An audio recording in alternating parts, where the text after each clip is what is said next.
కట్టండి, ఒకటి తింటాను. 300.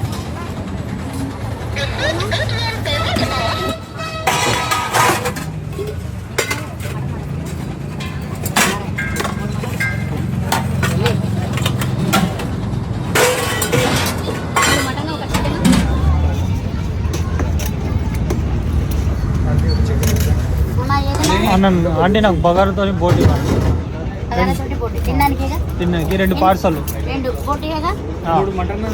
పేమెంట్ కొట్టేసినాము. 3 మటన్, చికెన్, 1 కర్రీ, ఫ్రై.